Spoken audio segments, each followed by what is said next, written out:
الحمدللہ رب العالمین والصلاة والسلام علی سید المرسلین اما بعد فاعوذ باللہ من الشیطان الرجیم بسم اللہ الرحمن الرحیم۔ عزیز طلبہ کرام، کنز المدارس بورڈ کے آفیشیل یوٹیوب چینل پر خلاصۃ النحو کے لیکچر سیریز کے ساتھ ہم حاضر ہیں۔ آج ہم پڑھیں گے انشاءاللہ تعالی الدرس الثانی، یعنی دوسرا سبق۔ اس دوسرے سبق کے اندر کیا ہے کچھ تھوڑا سا تعارف میں کرا دیتا ہوں۔ جیسا کہ ہم نے پچھلے سبق میں پڑھا تھا لفظ کے متعلق کہ انسان جو کچھ بولتا ہے وہ لفظ ہے، پھر اگر وہ بامعنی ہوگا تو موضوع ہے، اور اگر وہ بے معنی ہوگا تو مہمل ہے۔ پھر بامعنی لفظ کو ہم نے کہا کہ کلمہ بھی کہا جاتا ہے، اگر وہ اکیلا ہو تو کلمہ ہے، اور اگر وہ مجموعہ ہو تو پھر وہ کلام ہے۔ بامعنی لفظ جو کہ کلمہ تھا اس کی 3 اقسام ہیں، وہ آج ہم انشاءاللہ تبارک و تعالیٰ پڑھیں گے۔ یعنی بامعنی لفظ کی 3 اقسام، اسم، فعل اور حرف۔ آئیے اسم، فعل اور حرف کی تعریف بھی جانیں گے، ساتھ ہی ساتھ ان کی کچھ نشانیاں، علامتیں بھی آج ہم سیکھیں گے۔ عزیز طلبہ غور کریں، الدرس الثانی، اسم، فعل، حرف اور ان کی علامات۔ آپ میرے تلفظ پر بھی غور کریں، میں نے اسم نہیں پڑھا، اسم سین ساکن ہے، فعل عین ساکن ہے، حرف نہیں، را پر زبر نہیں ہے بلکہ را ساکن ہے۔ حرف، تلفظ کا درست ہونا یہ بہت ضروری ہے۔ کلمہ کی اقسام، چونکہ یہ تینوں کلمہ کی اقسام ہیں اس لیے مصنف نے یہاں ہیڈنگ دی ہے کلمہ کی اقسام۔ کلمہ کی 3 قسمیں ہیں، اسم، فعل اور حرف۔ جو کلمہ اکیلا اپنا معنی ظاہر کرے اور اس میں کوئی زمانہ نہ پایا جائے اسے اسم کہتے ہیں، جیسے قلم۔ غور کریں آپ، جو کلمہ اکیلا اپنا معنی ظاہر کرے، اتنی بات اگر ہم قلم میں دیکھیں تو ہمیں معلوم ہوتی ہے کہ قلم کا معنی پین، قلم لکھنے والا آلہ، تو یہ ساتھ میں کوئی اور لفظ نہیں ہمیں لگانا پڑے گا، یہ اپنا معنی خود ہی ظاہر کر رہا ہے۔ قلم کا معنی قلم ہے، پین ہے، تو اور کچھ نہیں ہم لگا رہے، اتنی بات اس میں پائی گئی۔ اور اس میں کوئی زمانہ نہ پایا جائے، جی بالکل اس میں کوئی زمانہ بھی نہیں پایا جا رہا، ایسا نہیں کہ یہ کل قلم تھا آج قلم نہیں ہے یا آئندہ قلم ہوگا، نہیں، کچھ بھی نہیں ہے۔ قلم بمعنی پین، لکھنے کا آلہ، تو یہ اسم ہے، کیونکہ اس پر یہ ڈیفینیشن، یہ تعریف ثابت آ رہی ہے۔ جو کلمہ اکیلا اپنا معنی ظاہر کرے اور اس میں کوئی زمانہ بھی پایا جائے اسے فعل کہتے ہیں، جیسے سارا، یسیرو۔ ان کا پہلے معنی سنیے گا۔ سارا کا مطلب ہے وہ چلا، یسیرو وہ چلتا ہے یا چلے گا۔ سارا یہ پاسٹ ہے، ماضی ہے، یسیرو اس میں دونوں زمانے پائے جاتے ہیں، مستقبل بھی اور اس کے اندر حال بھی پایا جاتا ہے، وہ چلتا ہے یا چلے گا۔ اب آپ اگر غور کریں تو ان دونوں الفاظ کے اندر، ان دونوں کلمات کے اندر کیا کیا چیزیں ہیں؟ 2 باتیں ہیں۔ جو کلمہ اکیلا اپنا معنی ظاہر کرے، یہ چیز اس میں بھی تھی، یہ چیز یہاں فعل میں بھی ہے۔ بالکل اسی طرح سارا اپنا معنی ظاہر کر رہا ہے، اس کو اپنا معنی ظاہر کرنے کے لیے ساتھ میں کوئی اور لفظ نہیں لگانا پڑے گا، ساتھ ہی ساتھ اس میں کوئی زمانہ بھی پایا جائے۔ ہاں اس میں زمانہ بھی ہے، کون سا؟ پاسٹ، ماضی۔ سارا بمعنی وہ چلا، یعنی چلنے والا کام اس نے ماضی میں کیا۔ یسیرو وہ چلتا ہے یا چلے گا، اس میں دونوں زمانے پائے جا رہے ہیں، حال بھی اور استقبال بھی۔ لہٰذا ہماری یہ تعریف اس مثال پر فٹ ہو گئی، اور یہ مثالیں فعل کی ہیں کیونکہ یہ اپنا معنی ظاہر کر رہے ہیں، ساتھ ہی ساتھ ان میں زمانہ بھی پایا جا رہا ہے۔ اور جو کلمہ اکیلا اپنا معنی ظاہر نہ کرے اسے حرف کہتے ہیں، جیسے من اور الا۔ یہ دونوں کس کی مثالیں ہیں؟ حرف کی۔ یہ نہ اسم ہیں نہ ہی فعل ہیں، کیونکہ یہ اپنا معنی ظاہر نہیں کر سکتے۔ اب اس کا معنی جو ہے نا وہ ہے من بمعنی ابتدا، اور الا کا معنی ہے انتہا۔ ویسے جو لفظی ترجمہ ان کا کیا جاتا ہے تو من کا معنی کیا جاتا ہے سے، اور الا کا معنی کیا جاتا ہے تک، لیکن انہی دونوں معنوں کے اندر ایک چیز پوشیدہ ہوتی ہے، اور وہ ہے ابتدا اور انتہا۔ اور ابتدا اور انتہا تب تک نہیں پتہ چل سکتی جب تک ہم ان دونوں کلمات کو کسی اور کلمے کے ساتھ نہ ملائیں۔ میں مثال دیتا ہوں، سرت من البصرۃ الی الکوفہ، میں نے سیر کی بصرہ سے کوفہ تک۔ سرت یہ فعل ہے، ساتھ لگایا گیا، اسی طرح کوفہ یہ اسم ہے، ساتھ لگایا گیا، بصرہ یہ بھی اسم ہے، ساتھ لگایا گیا۔ ان تینوں کے اندر استعمال کیا گیا من کو اور الا کو، تو اب انہوں نے اپنے معنی ظاہر کیے، یعنی میری سیر کی ابتدا بصرہ سے ہوئی اور میری سیر کی انتہا کوفہ پر جا کر ہوئی، تو ابتدا اور انتہا والے معنی ان دونوں نے دیے، مگر کب دیے؟ ساتھ میں کسی اور کلمہ کو ملانے کے بعد۔ لہذا معلوم ہوا کہ من اور الا یہ دونوں کیا ہیں؟ حرف ہیں، کیونکہ یہ کسی کے ملائے بغیر اپنا معنی ظاہر نہیں کرتے۔ فائدہ، زمانے تین ہیں، ماضی بمعنی گزشتہ زمانہ، حال موجودہ زمانہ، اور مستقبل آئندہ زمانہ۔ اب آئیے ہم اسم کی علامات کے متعلق پڑھتے ہیں کہ اسم کی وہ علامات کیا ہیں جن کے ذریعے ہم پہچان سکیں گے کہ یہ اسم ہے یا فعل ہے یا حرف ہے۔ تو علامات سیکھتے ہیں۔ یہاں یہ بات عرض کروں کہ اسم اور فعل کی علامات یہاں جو ذکر کی گئی ہیں وہ ہیں اسم کی 5 اور اسی طرح فعل کی بھی۔ اس کا یہ مطلب نہیں کہ ان کی علامات ہیں ہی اتنی، اصل میں یہ ابتدائی کتاب ہے، تو ابتدائی کتاب میں چند بیان کر دی گئی ہیں، جو آپ بڑی کتب کی طرف جائیں گے انشاءاللہ اور علامات بھی آپ وہاں پڑھیں گے۔ تو آئیے اسم کی چند علامات پڑھتے ہیں۔ الف لام کا ہونا، جیسے القلم، کیونکہ شروع میں ہم نے قلم پڑھا تھا کہ قلم کیا ہے؟ اسم ہے۔ اب اس قلم پر ہم نے لگا دیا کیا؟ الف لام، القلم، تو پتہ چلا جس کے شروع میں ال آئے گا، الف لام آئے گا، وہ کیا ہوگا؟ اسم۔ اب اگر آپ یہ سوال کریں کہ اب ان دونوں کے معنی میں فرق کیا رہا، تو قلم ہے، عام قلم کوئی سا بھی ہو سکتا ہے، القلم جب کہہ دیا تو اب یہ خاص ہو گیا، معین ہو گیا۔ نمبر 2، حرف جر کا ہونا، جیسے فی دارن۔ اب یہاں اسم دار ہے اور اس کے شروع میں آ رہا ہے کون؟ فی۔ یہ فی کیا کہلاتا ہے؟ حرف جر، یعنی اس کا مطلب یہ ہے کہ فی جب کسی اسم کے شروع میں آئے گا تو اس اسم کو آخر میں جر دے گا۔ یہ حروف عاملہ میں سے ہے، اور ایسے حروف عاملہ میں سے ہے جو کہ اپنے ما بعد کو جر دیتے ہیں، یعنی اس کے ما بعد پر کسرہ آیا کرتی ہے، زیر آیا کرتی ہے، اور یہ حروف جارہ کا سبق آگے آئے گا، اور یہ بھی ہم پڑھیں گے کہ حروف جارہ کل کتنے ہیں اور ان کا عمل کیا ہوتا ہے۔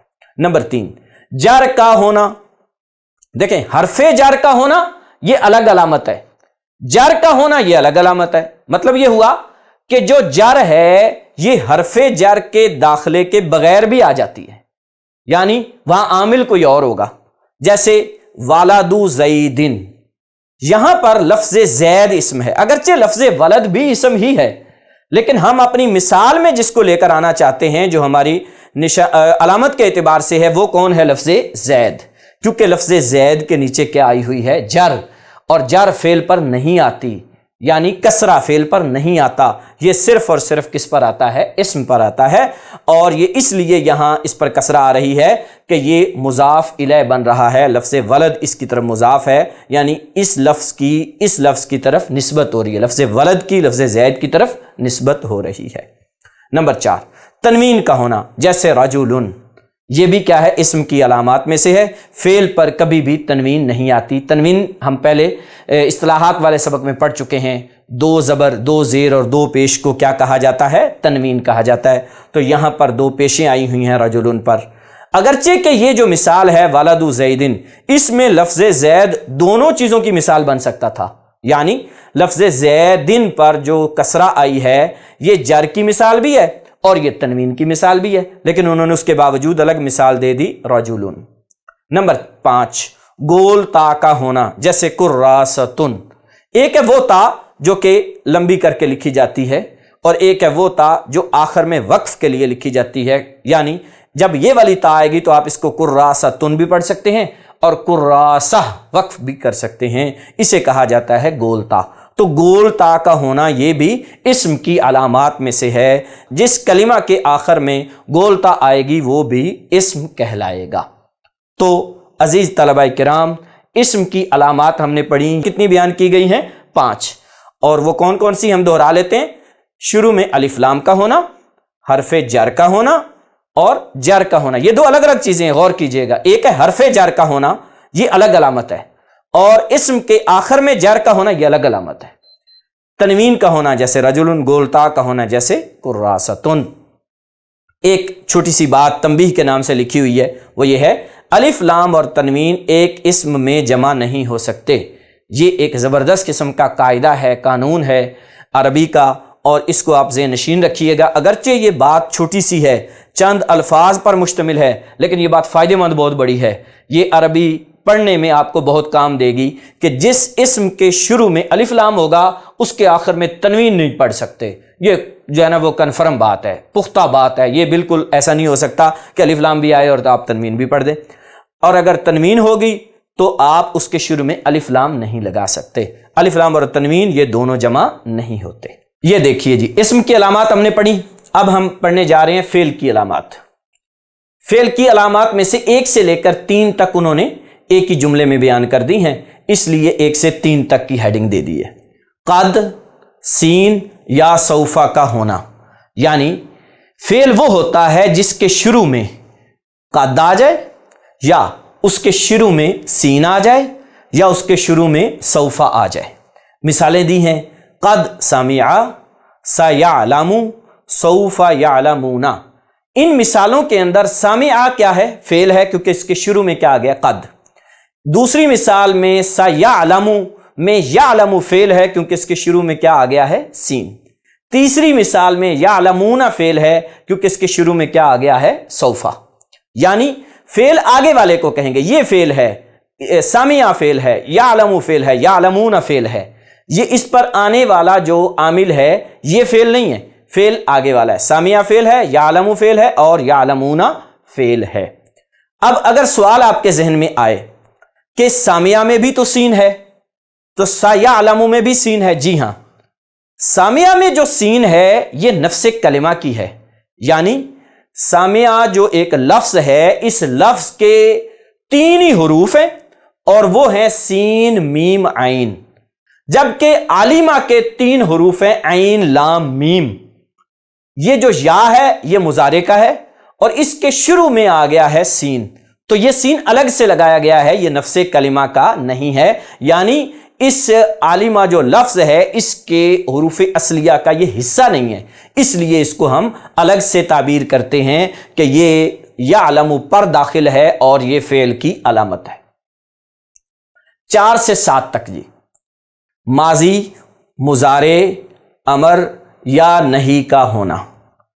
یعنی فعل میں یہ چیزیں پائی جاتی ہیں کہ فعل ماضی ہوتا ہے، فعل مضارع ہوتا ہے، فعل امر ہوتا ہے، فعل نہیں ہوتا ہے. اب غور کیجئے، فعل ماضی ہوتا ہے یعنی فعل ایسے ہوا کرتے ہیں کہ جس میں گزشتہ زمانے کی بات کی گئی ہوگی، پاسٹ کی بات کی گئی ہوگی. جیسے اس کی مثال دی ہے ذہابہ، وہ گیا. اب وہ گیا اس میں زمانہ سمجھ میں آ رہا ہے اور وہ پاسٹ کا زمانہ سمجھ میں آ رہا ہے، ماضی کا سمجھ میں آ رہا ہے کہ جانے والے نے یہ کام کر دیا اور وہ چلا گیا. یہ کیا ہے؟ ماضی کا ہونا یہ فعل کی علامت ہے. مضارع کا ہونا، مضارع کیا ہوتا ہے؟ مضارع ایسا لفظ ہوا کرتا ہے، ایسا فعل ہوا کرتا ہے جس کے اندر بیک وقت 2 زمانے پائے جاتے ہیں، حال بھی اور استقبال بھی. لیکن ایک وقت میں ایک ہی زمانہ مراد ہوتا ہے، لیکن اس میں صلاحیت اور کیپیسٹی دونوں زمانوں کی ہوتی ہے. آپ اس وقت موقع محل کی مناسبت سے جو زمانہ اس سے لینا چاہیں لے سکتے ہیں. جیسا کہ یذهبو، یہ اسی ذہبہ لفظ سے بنا ہے، لیکن ذہبہ ماضی ہے اور یذهبو کیا ہے؟ مضارع ہے. تو یذهبو کے اندر 2 زمانے ہیں، وہ جاتا ہے یا جائے گا، وہ جاتا ہے یا جائے گا. جاتا ہے یہ کیا ہے؟ حال ہے، اور جائے گا یہ کیا ہے؟ استقبال ہے. تو یہ مضارع ہو گیا. اب اذهب یہ بھی اسی ذہبہ سے ہی بنا ہے، لیکن اذهب کا معنی ہے تو جا.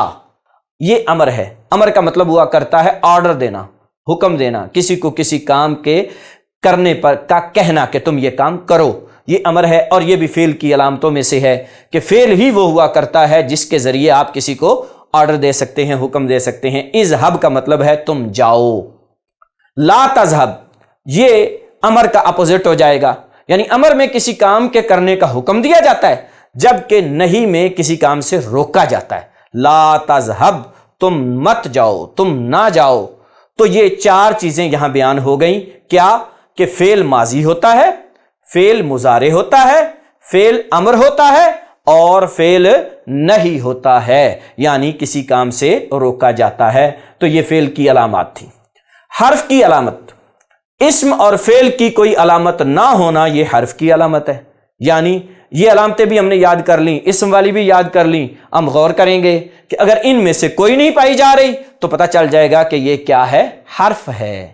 تو حرف میں نہ اسم کی علامت ہوتی ہے نہ ہی فعل کی، جیسا کہ آپ غور کریں، من ہے، اب یہ من ہے تو نہ یہ من ماضی ہے، نہ یہ مضارع ہے، نہ امر ہے، نہ نہیں ہے، نہ اس کے شروع میں قد ہے، نہ سین ہے، نہ سوفا ہے۔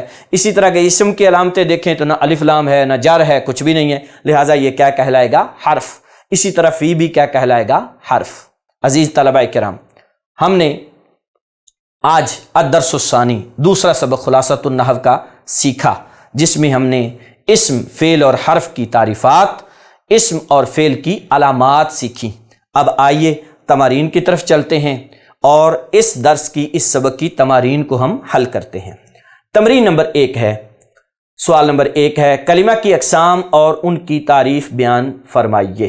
کلمہ کی اقسام، کلمہ کی اقسام کتنی ہیں؟ ہم نے پڑھا 3، اسم، فعل اور حرف، اور ان کی تعریفات بیان کیجئے۔ اسم وہ کلمہ ہے جو اپنا معنی خود سے بتائے اور اس میں زمانہ نہ ہو۔ فعل وہ کلمہ ہے جو اپنا معنی خود سے بتائے اور اس میں زمانہ ہو۔ حرف وہ کلمہ ہے جو اپنا معنی خود سے نہ بتا سکے۔ اسم، فعل اور حرف کی علامتیں بیان کیجئے۔ ابھی ہم نے پڑھی ہیں، الف لام کا ہونا، حرف جر کا ہونا، جر کا ہونا، گول تا کا ہونا، یہ اسم کی علامات ہیں، اور فعل کی قد کا ہونا، سین کا ہونا، سوفا کا ہونا، ماضی، مضارع، امر نہیں ہونا، یہ سب فعل کی علامات ہیں۔ جبکہ حرف کی علامتیں یہ ہیں کہ جس میں نہ فعل کی علامتیں ہوں نہ اسم کی۔ کسی اسم میں الف لام اور تنوین جمع ہو سکتے ہیں، یہ ایک چھوٹا سا قاعدہ تھا جو کہ صفحے کے آخر میں لکھا ہوا تھا، بڑی توجہ کے ساتھ ہم نے پڑھا تھا، یعنی کسی اسم میں الف لام اور تنوین جمع نہیں ہو سکتے۔ تمرین نمبر 2، غلطی کی نشاندہی کیجیے۔ جو کلمہ اکیلا اپنا معنی ظاہر کرے اسے اسم کہتے ہیں۔ جو کلمہ اکیلا اپنا معنی ظاہر کرے اسے اسم کہتے ہیں۔ غور کیجیے، اس میں کیا غلطی ہے بھلا؟ ساتھ ہی ساتھ اور اس سے کوئی زمانہ نہ سمجھا جائے اور اس میں کوئی زمانہ نہ پایا جائے تو وہ اسم ہے، یہ کمی تھی اس کے اندر۔ نمبر 2، اسم کے آخر میں تنوین اور اس کے شروع میں الف لام جمع ہو سکتے ہیں، یہ وہی سوال، نہیں، یہ دونوں جمع نہیں ہو سکتے۔ قد، سین اور تنوین فعل کی علامتیں ہیں، نہیں، غلطی ہے۔ کیا بلا کہ قد اور سین یہ تو فعل کی علامتیں ہیں مگر تنوین فعل کی علامت نہیں، یعنی اس میں سے 2 باتیں درست ہیں، جبکہ تیسری کو جو ساتھ ملا دیا گیا تنوین کو، یہ غلط ہے کہ تنوین فعل کی علامت نہیں۔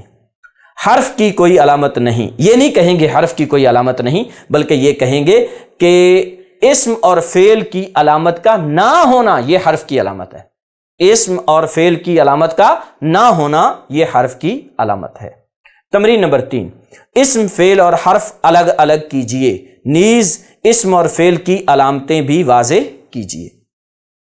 سیجیء، سیجیء، غور کریں، معنی بھی بتاتا ہوں۔ سیجیء کا مطلب ہے وہ ان قریب آئے گا، وہ ان قریب آئے گا۔ یہ دیکھیں، اس کے شروع میں کیا آ گیا ہے؟ سین۔ یجیء تک تو فعل ہے، یہ شروع میں کیا آ گیا ہے؟ سین، اس لیے یہ کس کی علامت ہے؟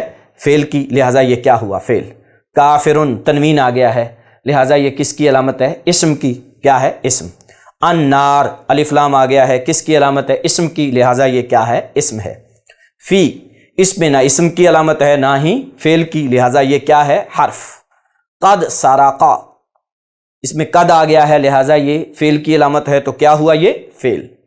اخن، تنوین آ گیا ہے، یہ کیا ہوا؟ اسم۔ لا تکذب، جھوٹ بولنے سے منع کیا جا رہا ہے، تم جھوٹ نہ بولو، تو کیا ہوا؟ نہیں، ہم نے پڑھا تھا کہ جب کسی کام کے کرنے سے روکا جائے تو وہ کیا ہوا کرتا ہے؟ فعل، لہٰذا یہ فعل ہے۔ علا نہ اسم کی علامت ہے نہ فعل کی، لہٰذا یہ کیا ہے؟ حرف۔ قال اس نے کہا، یہ اس کے اندر زمانہ بھی ہے، ساتھ ہی ساتھ یہ اپنا معنی بھی بیان کر رہا ہے، لہٰذا یہ کیا ہے؟ فعل۔ القوم اس پر الف لام آ گیا ہے، لہٰذا یہ کیا ہے؟ اسم۔ سامعا اس نے سنا، اپنا معنی بھی بیان کر رہا ہے، ساتھ ہی ساتھ زمانہ بھی ہے، چونکہ پاسٹ ہے، اس نے سنا، سننے والا کام ہو چکا، لہٰذا یہ کیا ہے؟ فعل۔ قافلۃ تنوین آ گئی ہے، لہٰذا یہ کیا ہے؟ اسم۔ سوف تعلم، تعلم فعل ہے، اس کے شروع میں کیا آ گیا ہے؟ سوف۔ جنت جنت، اور ساتھ ہی ساتھ اس میں علامت بھی ہے، کون سی؟ تنوین، لہٰذا یہ کیا ہے؟ اسم۔ ینظر وہ دیکھتا ہے یا دیکھے گا، یہ کیا ہے؟ فعل، کیونکہ یہ کیا ہے؟ مضارع۔ الصراط الف لام آ گیا ہے، لہٰذا یہ کیا ہے؟ اسم بمعنی راستہ۔ انصر تو مدد کر، اس میں آرڈر دیا جا رہا ہے، حکم دیا جا رہا ہے، لہٰذا یہ امر ہے، تو کیا ہوا؟ فعل۔ عزیز طلبہ کرام، آج کے درس میں ہم نے اسم، فعل اور حرف کی تعریفات پڑھیں، مثالیں پڑھیں، ساتھ ہی ساتھ ان کی علامات کو سیکھا۔ گزارش یہ ہے کہ ان کی تعریفات اور ان کی علامات کو ازبر کیجیے گا، اور روزمرہ کے عربی میں استعمال ہونے والے الفاظ پر غور بھی کیجیے گا۔ جتنا زیادہ غور کر کے آپ مثالیں حل کریں گے، ایک تو وہ جو سبق میں تمارین آ چکی وہ بھی، ساتھ ہی ساتھ اور بھی روزمرہ کے الفاظ آپ کے سامنے جو آئیں ان پر غور کرتے رہیے گا، علامات دیکھ کر، کہ ان علامات کے ذریعے آپ اسم، فعل اور حرف کو الگ الگ کر سکیں گے۔ جس قدر زیادہ اس چیز کی پریکٹس ہوگی، اتنا ہی زیادہ آپ عربی عبارت پر اچھے انداز سے مہارت حاصل کر سکتے ہیں۔ اللہ تبارک و تعالی یاد رکھنے کی توفیق نصیب فرمائے۔